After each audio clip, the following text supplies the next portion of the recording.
কুমিল্লার বুড়িচং উপজেলার কংসনগরে মানবতার হাত ফাউন্ডেশনের প্রতিষ্ঠা বার্ষিকী পালিত হয়েছে। রবিবার বিকেলে কংসনগর বাজারে এই প্রতিষ্ঠা বার্ষিকী পালিত হয়। ভারেল্লা উত্তর ইউনিয়নের চেয়ারম্যান অ্যাডভোকেট ইস্কান্দার আলী ভূঁইয়া আমিরের সভাপতিত্বে এবং সংগঠনের যুগ্ম আহ্বায়ক মোহাম্মদ মোস্তফা হোসেন খানের সঞ্চালনায় প্রধান অতিথি হিসেবে উপস্থিত ছিলেন নিঃস্ব অসহায় বেওয়ারিশ মানুষের কণ্ঠস্বর মানবিক পুলিশ শওকত। অনুষ্ঠানের শুরুতে কোরআন তেলাওয়াত করেন হাফেজ শাহ পরান। অনুষ্ঠানে স্বাগত বক্তব্য রাখেন মানবতার হাত সংগঠনের উদ্যোক্তা মোহাম্মদ জহিরুল কাইয়ুম। অনুষ্ঠানে বিশেষ অতিথি হিসেবে উপস্থিত ছিলেন ভারেল্লা উত্তর ইউনিয়নের সাবেক চেয়ারম্যান আব্দুর রহমান রব, বিশিষ্ট সমাজসেবক হাজী ফজলুর রহমান, অ্যাপেক্স মেটালের চেয়ারম্যান মোহাম্মদ সদর আলী হাসান।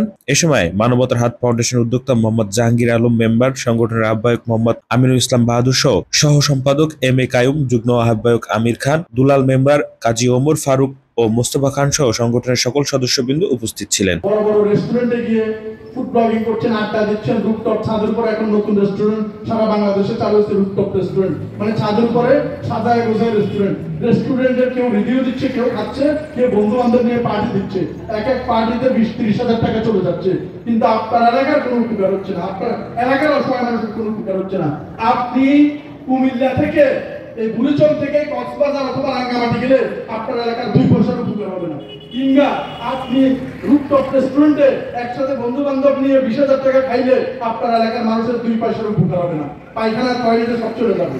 কিন্তু যদি আপনারা এরকম সংগঠনের মাধ্যমে এলাকার মানুষের উন্নয়ন করেন, কোন মানুষটি প্রসব ব্যথায়, কোন রিক্সা চালক, ভ্যান গাড়ি চালক, দিন মজুরের ওয়াইফ প্রসবজনিত ব্যথায় কষ্ট করছে, তাকে একটু হাসপাতালে গিয়ে সিজারের ব্যবস্থাটা করে দেওয়া, অথবা কোন বাচ্চাটি অ্যাপেন্ডিসাইটিসের ব্যথা উঠে রাতের বেলা চিৎকার করছে, কিন্তু সরকারি হাসপাতালে গেলে তো সবসময় ডাক্তার আপনার জন্য হাসি মুখে বসা নেই, বলবে যে রাত 11টা বাজে কি ডাক্তার পাবেন নাকি।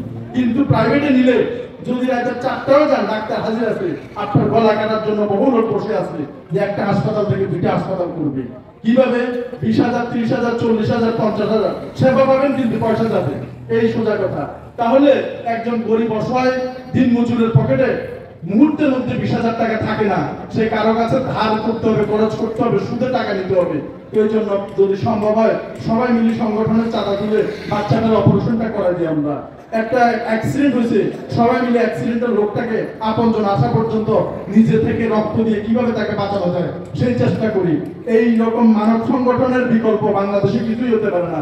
উদাহরণস্বরূপ রানা প্লাজায় যে ধস নামছে, এই ধস করার পরে এই যে আমাদের স্বেচ্ছাসেবী ভাইরা কাজ করছে, কায়কোবাদ নামের একটা লোক একটা মহিলাকে বাঁচাতে যখন ভিতরে ঢুকতেছিল, মহিলা বলছিল যে আমার দুধের বাচ্চা আছে, ভাই আমাকে বাঁচান, আমার একটা পাথর লেগেছে, আমাকে কোনো রকম বাঁচান, আমার দুধের বাচ্চা আছে।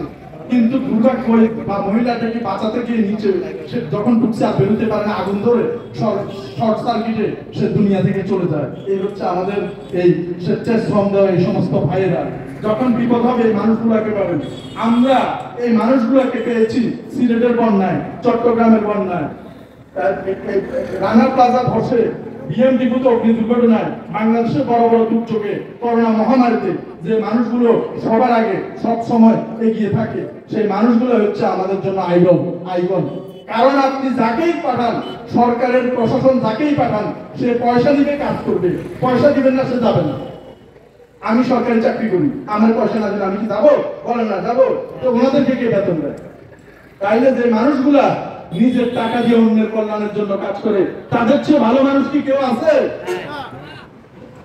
এখন পীর সাহেবরা বেঁচে নেই, ওনাদের সব মাজার হয়ে গেছে, কিন্তু জীবিত পীর সাহেব যদি দেখতে চান, তাহলে অন্যের উপকারে নিজেকে যে বিলাই দিতে, তার চেয়ে বড় বিলাই এই বর্তমান সমাজ আর কেউ হতে পারে না। ঠিক আছে? তাইলে যদি চা খাওয়াইতে হয়, ভালোবাসা দিতে হয়, বুকে টেনে নিতে হয়, এই মানুষগুলো আছে, এদের দিকে তাকান। কিন্তু দুর্ভাগ্য, অনেক হিংস্র নরপশু হা করে বসে আছে এইখানেও থাবা মারার জন্য বসে আছে কিনা। এবং ইনশাআল্লাহ আমরা আশা রাখি সারা বাংলাদেশে মানবিকতার যে গণজোয়ার, গণবিপ্লব সংগঠিত হচ্ছে, এটা একদিন মহামারী আকারে রূপান্তরিত হবে, মানবতার মহামারী। সেই মহামারীতে বাংলাদেশ পৃথিবীর বুকে অন্যতম রোল মডেল হিসেবে থাকবে। বাংলাদেশকে মানুষ মানবতার আইকনিক নাম হিসেবে চিনবে। বিদেশের মাটিতে অ্যাক্সিডেন্ট হলে 1 ঘন্টা অ্যাক্সিডেন্ট হওয়ার সাথে সাথে সবগুলো লোক দৌড়াইয়া চলে যায় ওই মানুষগুলোকে উদ্ধার করার জন্য।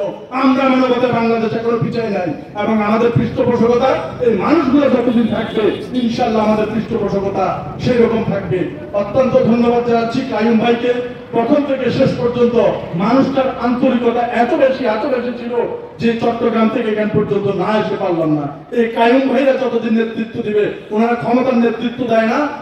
চট্টগ্রাম থেকে আসছি শুধুমাত্র এই স্বেচ্ছাসেবী ভাই আপনাদের মানবতার হাত ফাউন্ডেশনের উদ্যোগে আজকের আয়োজনের যে সুন্দর একটি কর্মপরিধি, আজকে যে 3 জন মানুষ সহযোগিতা নেবে, আগামীকালকে 6 জন নেবে, তারপরে 9 জন হবে, এটার পৃষ্ঠপোষক হচ্ছে এই এলাকার গুণী সম্মানিত ব্যক্তিবর্গ মানুষরা। কারণ ওনারা যদি এটার পৃষ্ঠপোষকতা করে তাহলে অনেক দূরে এগিয়ে যাবে।